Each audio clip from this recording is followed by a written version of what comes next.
ఓ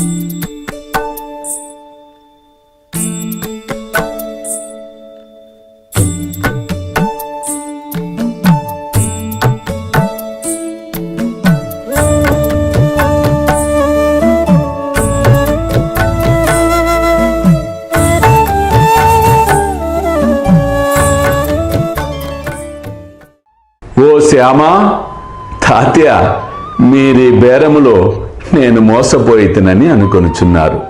అట్లు కాదులే, వాని కథ వినుడు. గత జన్మలో వారు మానవులే. వారి అదృష్టము కొలది నాతో కలిసి ఉండేవారు. వారు ఒకే తల్లి బిడ్డలు. మొదట వారికి ఒకరిపై ఒకరికి బహుప్రేమ ఉండెడిది. రాను రాను శత్రువులైరి. పెద్దవాడు సోమరి, చిన్నవాడు చురుకైనవాడు. అతడు చాలా ధనము సంపాదించెను. పెద్దవాడు అసూయ చెంది చిన్నవానిని చంపి వాని ద్రవ్యమునంతయు అపహరించవలెను అనుకునెను. తన సోదరత్వమును మరచి వారిద్దరూ కలహించిరి. అన్న తమ్ముణ్ణి చంపుటకు పెక్కు పన్నుగడలను పన్నెను. కాని నిష్ప్రయోజనములయ్యను. ఇద్దరు బద్ధ శత్రువులైరి. అన్న ఒకనాడు తన సోదరుని బడితతో కొట్టెను. చిన్నవాడు అన్నను గొడ్డలితో నరికెను. ఇద్దరూ ఇదే స్థలమున చచ్చిపడిరి.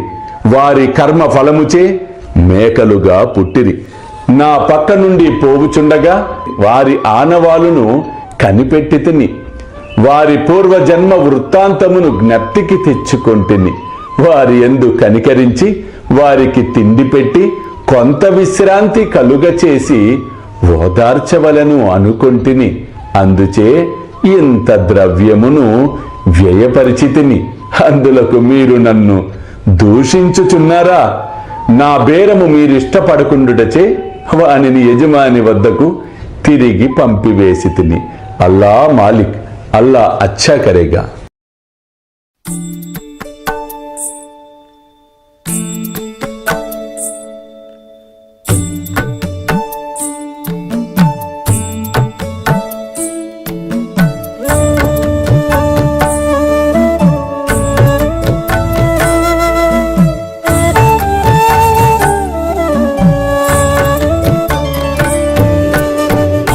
స్వామి సుఖే నిద్ర కరవదూత బాబా కర సాయినాథ చిన్మయ హే సుఖ దామ జావుని పహుడా ఏకాంత అతా స్వామి సుఖే నిద్ర కరవదూత బాబా కర సాయినాథ చిన్మయ హే సుఖ దామ జావుని పహుడా ఏకాంత.